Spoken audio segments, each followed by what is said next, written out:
Hello, everyone, and welcome to the April episode of the Nightmares to Miracles podcast. My name is Brittany Van Rees, and I'm an entrepreneur living in the Netherlands in Europe. I'm here with Dr. Dave Asomaning, who is an executive coach out in Florida, in sunny Florida.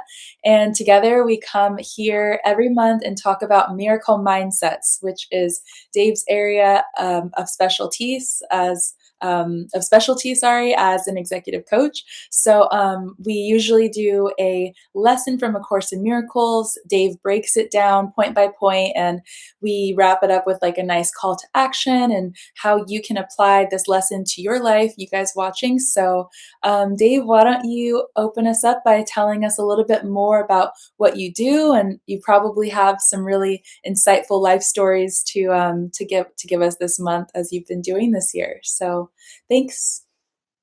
Thank you, Brittany. Good to see Yeah, you again. good to see Happy you. April.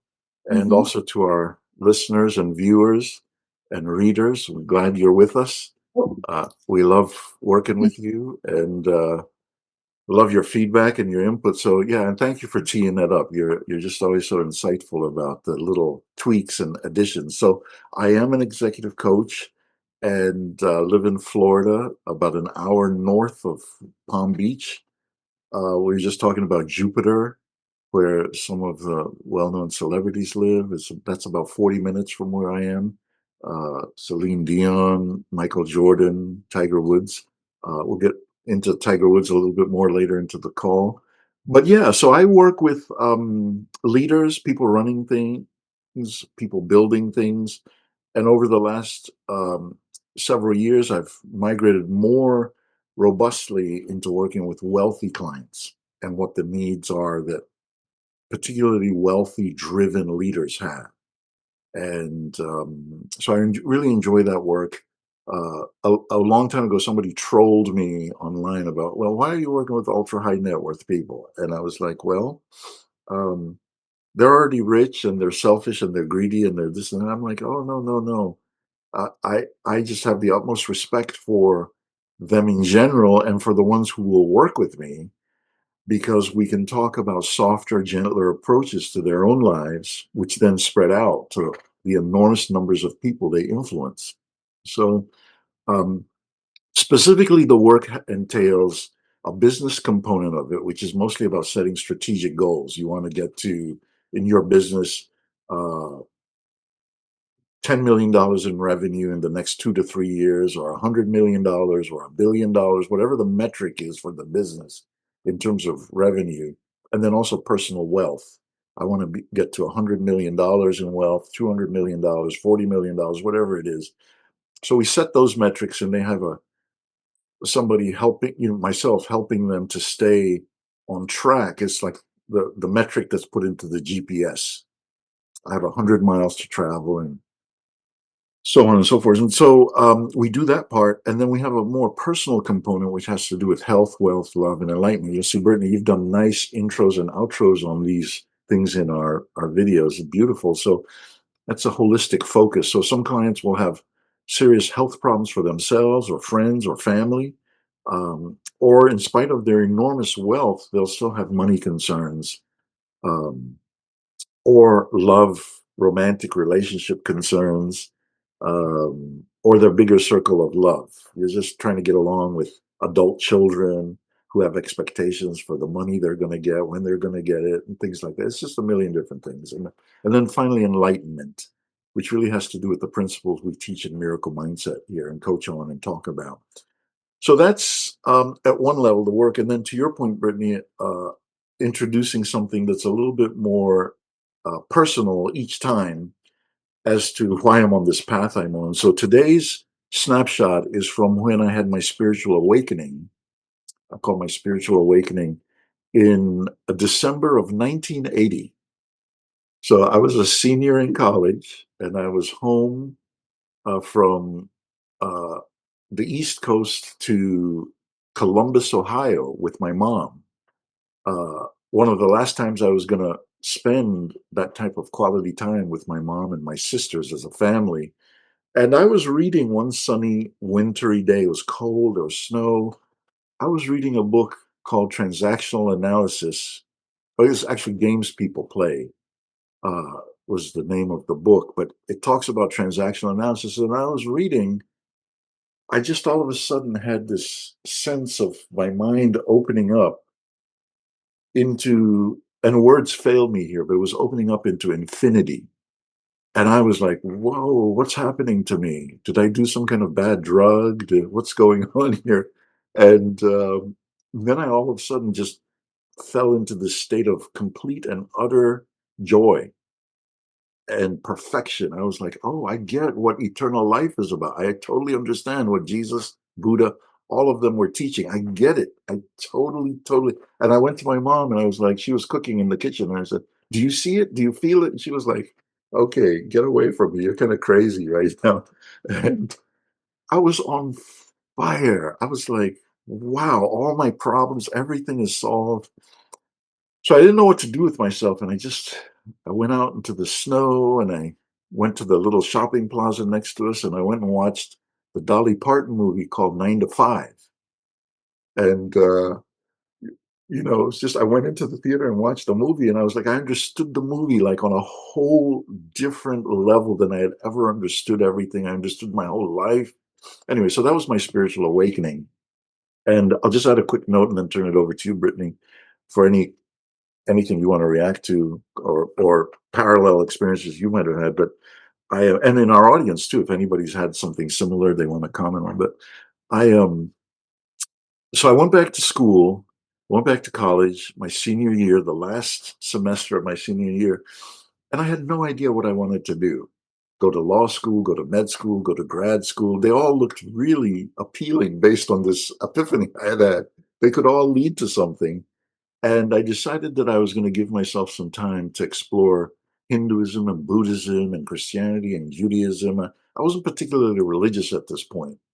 So I just opened myself up through the rest of the senior year. I went up to the divinity school on campus, explored, but they wanted people who had a serious calling to be ministers and pastors. And that wasn't me. I was just looking for answers. So I did that search. Up until 1981, I graduated from college, did a lot of different things, maybe talk about another time. But in 1987, I went to seminary, a place called Hartford Seminary at the time, and did a master's degree in religion. My undergrad was in biology and chemistry. So it was a completely different pivot, but it was friendly. The program was friendly enough that I could get my feet wet in religion and try to understand this experience that had happened to me. So, all right, I'll put a pin in it here. Over to you. Hand the mic over to you, Brittany. Wow, that's an amazing story. I don't think I had heard that story before. And it just really goes to show how core memories can just really stay in your brain. Like you remember which movie you went and saw. The movie wasn't even necessarily symbolically related to your epiphany, but it became part of the story. So that's really interesting. I Yeah. cannot recall a similar specific epiphany moment, but I'm sure that if I had a little bit more time to think about that, I might be able to come up with something. But people watching, let us know in the comments if you've had like a spiritual epiphany at any point, and we'd be curious to hear your responses. We always read your comments and talk about them, Yes. so we would love that.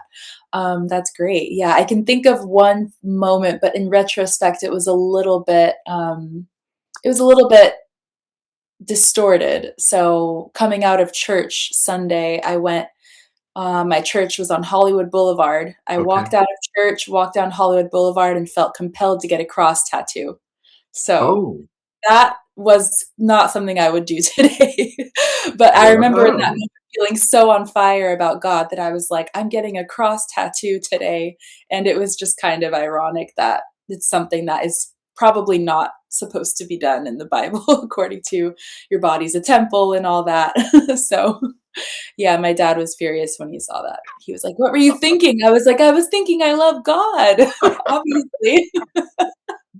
I love Furious. that. I love. Yeah. Thank you for sharing that very wonderful, great, vulnerable story with us. I love it. I love it. I wish I'd done something else with my feelings, but a tattoo was the choice. Hey, now the question I have for you and for our Mhm. audience members maybe is how big is the tattoo? It's small and it's somewhere that isn't very visible, Yeah. but that almost made it worse because it's like then when people do see it, they're like, "Why'd you get it there of all places?" And I'm like, "Oh god, I was just thinking I didn't want it to show." Right, right. Yeah.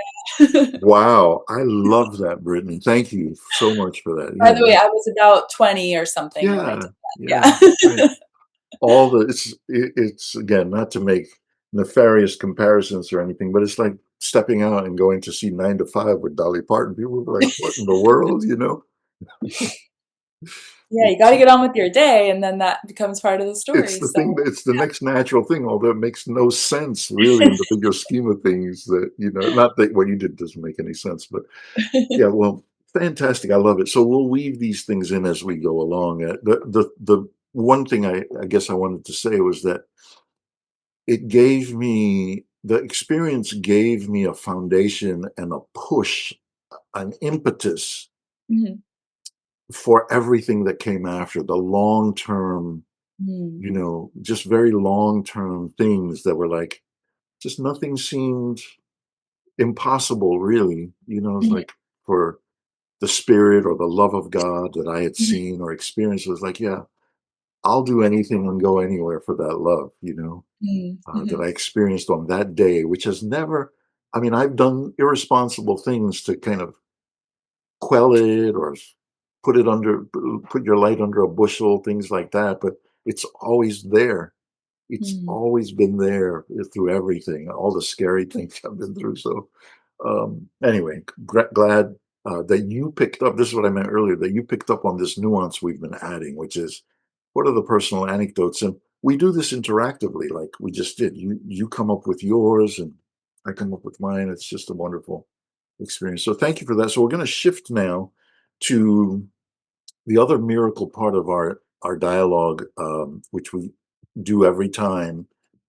Pretty much, I love doing this. It's Miracles with Brittany, and it has to do with our journey, our amazing journey together so far. I always say it makes it more miraculous, and people pick up on this more and more now because we've been saying it, where we've never actually met in person.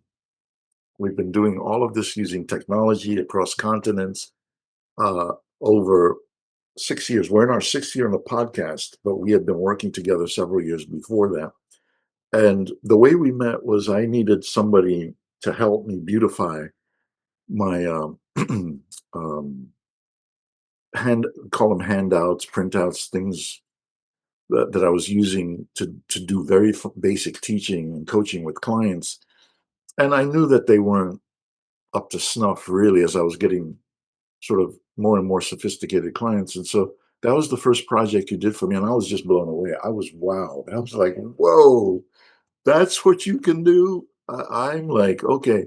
Then I was like, can you do videos for me as I went to the online course? And can you, yes, I can do that for you very well. And that gave me a kind of an inspiration to repurpose all that material that I now had from the worksheets and the online course into book form. The book came out. And then after the book, I was like, yeah, it seems like it would make sense to do a monthly show of some kind. Easygoing, not too intense. It doesn't have to be every 3 times a week or anything like that, every week even. And I tentatively, kind of cautiously asked you, is that something you'd be available and interested and willing to do? You're like, yeah, I can help you with that. And here we are. Um, so the other thing before I hand it mic over to you for anything you want to tell us about where to find you, where folks can find you, is that you will also edit this raw footage from this video and post that on YouTube, and then uh, we use Libsyn, the platform for the audio podcast. Some people want to listen if they're driving; they don't want to look at anything. And then you'll also edit and post things for us as a blog. And the blog is a real treat. You do something magical with that each time, I'm always saying. So these are all additional benefits to our journey together. You're skilled in these areas, having a background in film studies. And I mean, it's all miraculous. So over to you about anything you want to say and where people can find you. And Yeah, I really appreciate the shout out, and I love it when a client is like really over the moon about how things look. I mean, most of the time when I do work for people, I'm just trying to get them satisfied. Like, is it okay? Is it good enough? And whenever it's like, wow, I had that recently and I want to share because it was a unique project. But Nice. I got approached by a woman who owns a bakery, a family owned bakery, and she had the opportunity to pitch her business to Walmart to get her products Mm, to Walmart. wow. And so I got to, she was like, yeah, I don't need like a graphic designer who can make a t shirt or a business card. I need someone who can create a pitch presentation to really sell my stuff to Walmart. She didn't have a lot of preparation and she needed it within 48 hours. So Wow. I was like, all right, I'm the girl. Like, and it was nice because at the end of it, she was like, wow, you were a miracle sent from God. This was way better than anything I could have ever thought of. I was the only person there who was this prepared. And she really felt confident going into her pitch with my slide deck. So I was like, wow, it feels good when graphic design can actually, you know, make or break someone's big opportunity. And you Yeah. never know when, if you need something like that, then you can let me know. And my website is brittanynew.com. But yeah, it was really fun making pictures of cinnamon rolls with the AI that, she had a sample and then I could make it look much better with AI. So that was nice. That's Thank amazing. Congratulations on that. you. Yeah. And the language you used to describe her reaction to you is also very in line She and in said sync with. miracle. She said Yeah. God given. Yep. Right. Okay. Yep. That's Hmm. that's wonderful. That's just fantastic. Thank you for that very powerful illustration of the work you do and how you help us who Thank need you. your help. So love it. Thanks. Well, good. All right. So we are, and thank you for the journey we've been on together as well. It's been an Yeah. amazing 6 years with this podcast and putting out the information about miracle mindset. Um, it's just been a real treat. So thank you for that part of the journey. Um, since the days of the worksheets and graphic design there. All of which comes into what the work you do in terms of the videos and the intros and outros and music and just it's exquisite. I encourage folks to who think they might benefit from exploring your what you can do for them. I encourage everybody to do that. Yeah. All right. So we are now going to go to the actual new miracle mindset content for today, which comes from the manual for teachers. So, A Course in Miracles has a text, which is theoretical. It has a workbook, which is these exercises we usually pick from for these calls. And then it has the manual for teachers, which is a guide for people who want to teach the course. And then there's two other pamphlets and a glossary. The pamphlets are one of them is on psychotherapy, and the other one is on prayer. Um, and so that's the full sort of kit and caboodle around A Course in Miracles. I almost never pick from outside the workbook, but in doing my research about peace, which is our theme for this year, peace in A Course in Miracles, this section of the manual just seemed to really make sense. So we'll go over that together. So, and previous themes have been on meditation or forgiveness or light or very obvious things in the Course of Miracles, but they can be a bit challenging to pin down and keep track of. And one of the motivations for doing some of these again is that even though I've done these before on a call that I have monthly, separate from this podcast, when I've asked myself, okay, what did you learn from the um, year of the theme being light on those calls, I can't really remember details. So I wanted to have something that was a little bit more concrete and could be returned to. And so that's part of what this record is all about. All right. So as we go to the manual for teachers, this section that talks about um, peace goes like this. What is the peace of God? And this is in section 20 of the manual for teachers for people who want to uh, uh, look it up for themselves. What is the peace of God? And then this section of the course goes on and says, it asks a series of questions. It says, how is the peace of God recognized? How is the peace of God found? And being found, how can the peace of God be retained? So it's a series of questions that the coach who is behind everything in A Course in Miracles asks these questions, right? The coach asks these questions. So real quickly, it says, how is the peace of God recognized? And the answer is that it's unlike anything else that has come before, right? It's a sense of calm and serenity and moving beyond the struggle, the nightmare, the horror movie, any of these things that we've talked about, even if it's just for a moment or two. It's like a state of mind in which there's a calm serenity, unlike anything else that we've experienced before, right? How is it found? It is found through forgiveness and letting go of anger. So that's question number two. So the first question is, how is it recognized? It's recognized because it's so out of this world in terms of the calm and the serenity of it. How is it found? It's found through forgiveness and letting go of angry places in our minds, right? And then how is it retained? It's retained by practicing forgiveness consistently every time anger tries to return. So it's how is it retained? It's retained through consistency uh, in practicing how it was found, which is through forgiveness and letting go. And that is all self-consistent with A Course in Miracles and its focus, its relentless focus on forgiveness, right? Which is a unique type of forgiveness. It's not you did something wrong to me, I'm just going to let you off the hook. Forgiveness, as we're always saying, is yeah, I'm using the power of God to switch out of and wake up from my nightmare. That's essentially one of the simplest ways to describe forgiveness. So let me just read, for the sake of some completeness here, let me read a section of this, and then we'll talk about exercises. Um, so it says here in the beginning, what is the peace of God? It has been said that there's a kind of peace that is not of this world. Then all the questions I checked in about before. Um, and then just a couple of other quick things I want to read. How is the peace of God retained once it is found?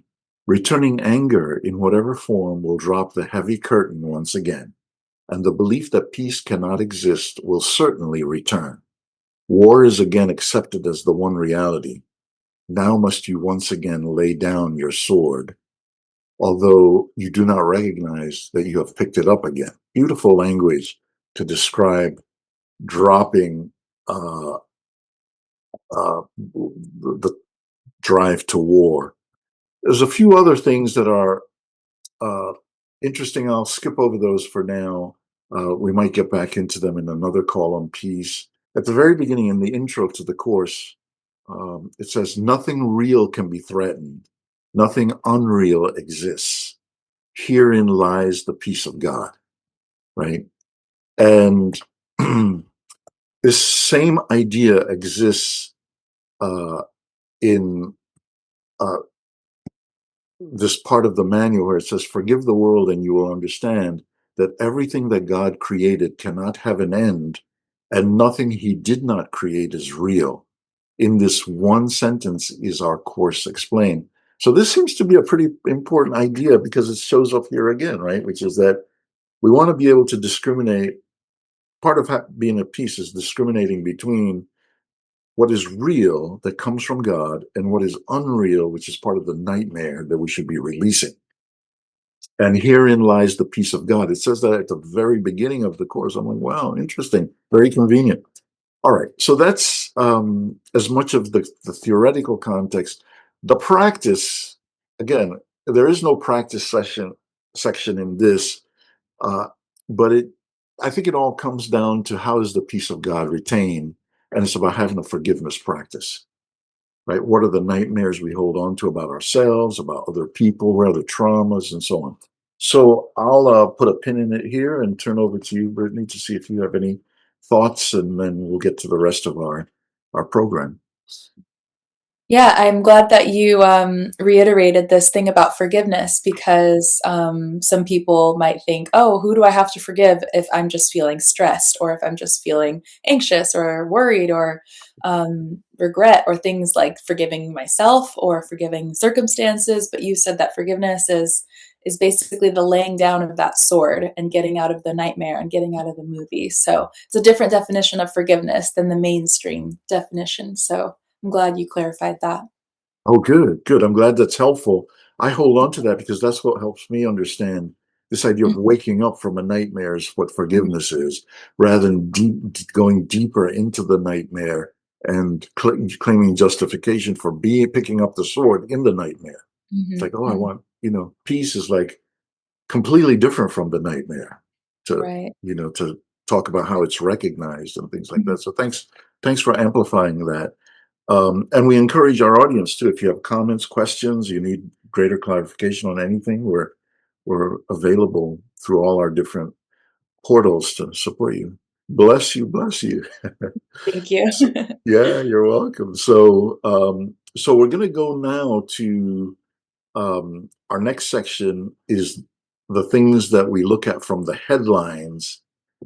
And then just so you know, inquiring minds want to know. After that, we just do call to action or concluding thoughts for practice. You're really good at being very relatable, Brittany, and how you do that. But in terms of the headlines, the what we're doing is we're bringing the things that can be disturbing to us, traumatizing to us, problematic for us, and we're bringing them into the conversation as types of nightmare that we're experiencing individually and collectively. And what we're doing is not arguing, debating. Some of that happens naturally about any topic, can. But what we're really doing is practicing how to release those things by bringing them to the divine power in a course and elsewhere, all kinds of other spiritual and religious traditions known as atonement, which is really the releasing of the burdens of sin or error. Course doesn't really talk about sin per se, but mistakes, but any kind of traumatic overload that we're carrying. The whole point is to bring it to God's throne of grace and understanding that when we do that, that's part of the job we're called to do. When we bring these big topics, God is lightening the load for us and for the whole of humanity by us bringing these intercessory requests. So, um, Brittany, anything on headlines you want to highlight? It doesn't matter which one of us goes first on the headlines. Anything you want to? Yeah, sure. This war with Iran is a big one, I think, on everyone's mind, and we haven't been in such a, I guess, close proximity to such a major war in a while. So it's interesting that the course mentions the word war. War is our reality, and so we have to put down the sword. And I know that even though Trump is, supposedly considered a conservative, a lot of conservative people right now are praying for President Trump and that he comes to his senses and that he puts down his sword. So that's been kind of on my radar, is just really like, I don't always pray for the leaders or necessarily, but right now I think it's really important to just send love in that direction because he's clearly under a lot of pressure. Some people say potentially blackmail, who knows what it might be, but whatever it is, there's too much at stake for this to continue. So, yeah. Yeah, it's interesting. Thank you for that first headline. Just a couple of quick, a little additional points.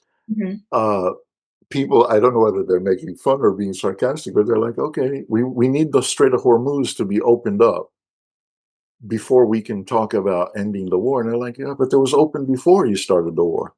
So, I mean, what's that all about? And then people will say, well, it's because they had nuclear capabilities and we wanted to wipe out their nuclear capability. Okay, well, I mean, previous presidents had talked them off the ledge, and there were negotiations and treaties to make sure that, oh, we don't trust them because they're bad people and they lie and this and that. And okay, well, then you escalated to uh, saying things that make you look guilty of war crimes. If you say you're going to wipe out a whole civilization and it'll never rise again, you're the war crimes president. I mean, that's not good either. To your point, it sounds like there's stress. There's all kinds of different things. People talk about his mental capacity, whatever it is. Again, we're not here arguing one side or the other as much as just saying whatever the nightmare is for them, we're praying for them, the leaders.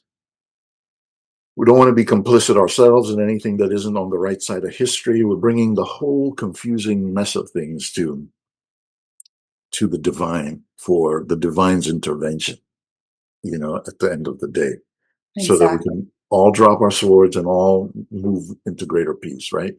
Mhm, mhm. Yeah. So the other headline related to this a little bit is that Trump is getting, from my side, is that Trump is getting into it with the Pope, Yeah, and I heard that. they're beginning to have a bit of a slugfest where the Pope, like last week and the week before, he was like, "Look, people, you and Hexeth, God's not listening to your prayers. God doesn't listen to your prayers for you to win a war that you started, a war of choice, as they say, over some other people. God will listen to prayers for peace and love, but not, this isn't the Old Testament. So he came out with that. And then Trump came out with a whole big long thing about what a weak and ineffective and useless, I mean, basically what a useless Pope this is. And it's like, okay. I mean, and then the Pope is like, look, I'm not scared of you.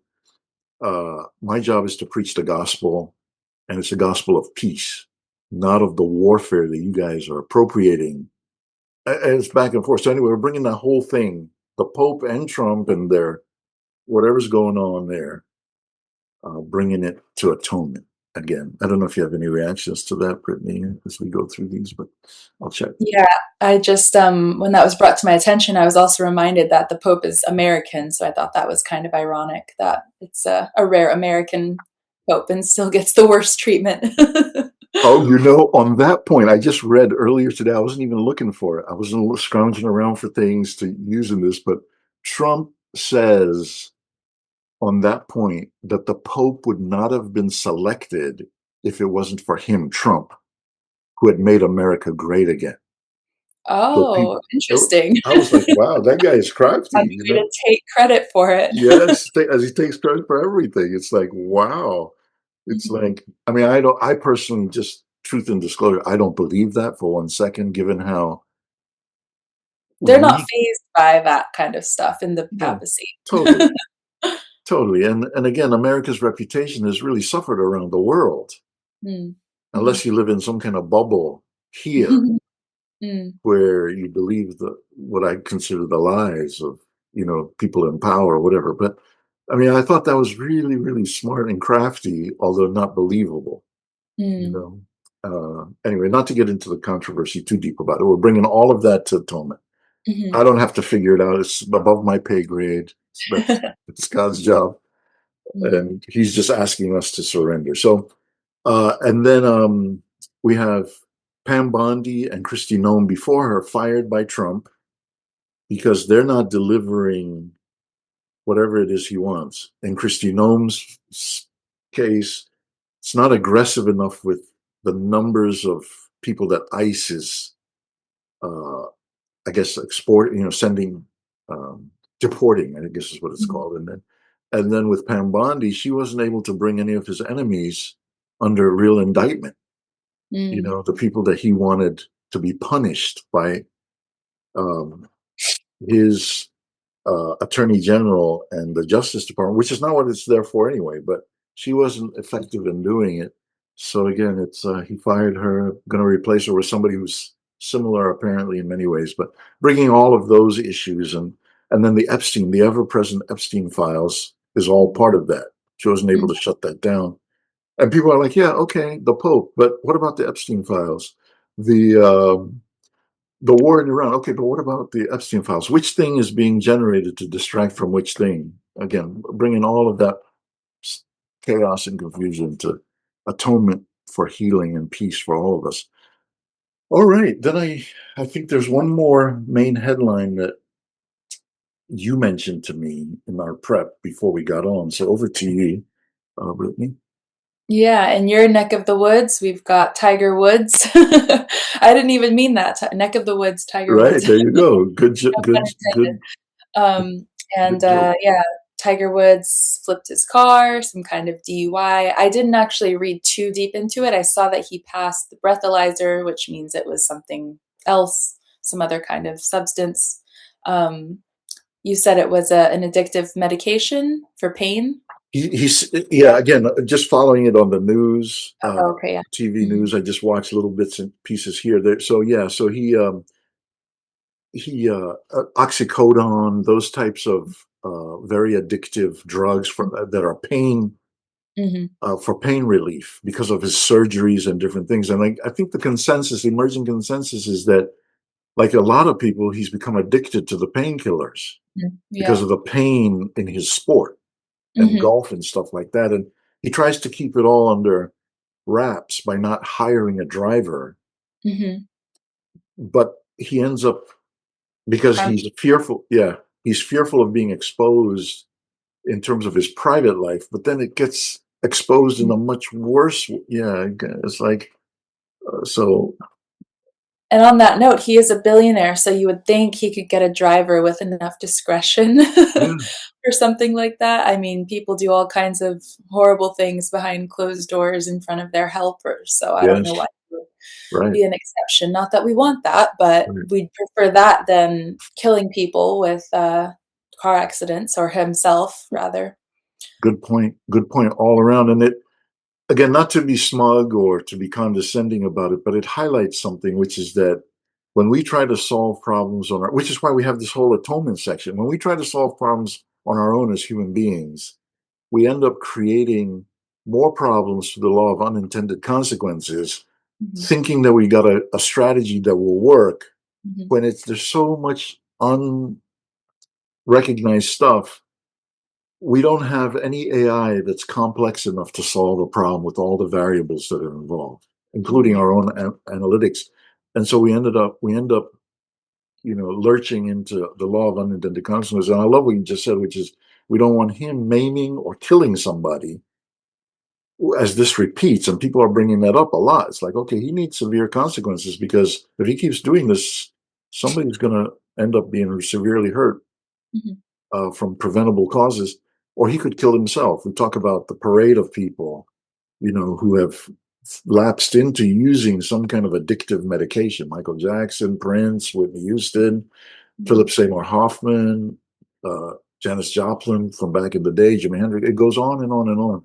Just amazingly talented, creative people mhm. who got snared by the ego's death trap of some kind. So again, we're just bringing all of this to atonement. Great, great headline, Brittany. Thank you for bringing that to us today. All right. So, with all of that in mind, over to you for the final sort of things that you do so well. Thank you. Yeah, nice little call to action. I just really like this symbolism that's in the course of putting down the sword. I really like that. So, everyone who's watching can just think about what is the sword that you need to put down in your life today. Maybe it's work stress, maybe it's being overly concerned about someone in your family who's not living up to your expectations or harming others, or maybe it's a quality in yourself that you want to get rid of, but you're putting too much pressure on yourself. All of that would be a sword that you can just put down.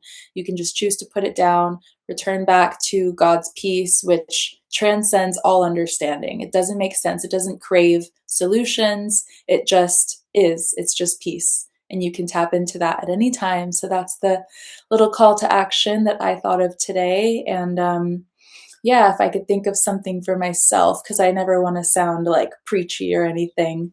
But yeah, I am constantly living in a state of, I haven't done enough today as a new mom. So I really need to put that down. And frankly, just keeping my baby alive is enough. So that's something I could put down. That's beautiful. Mhm. Yeah, I love what you just said about not being preachy or all the things that can be implied by that. So great.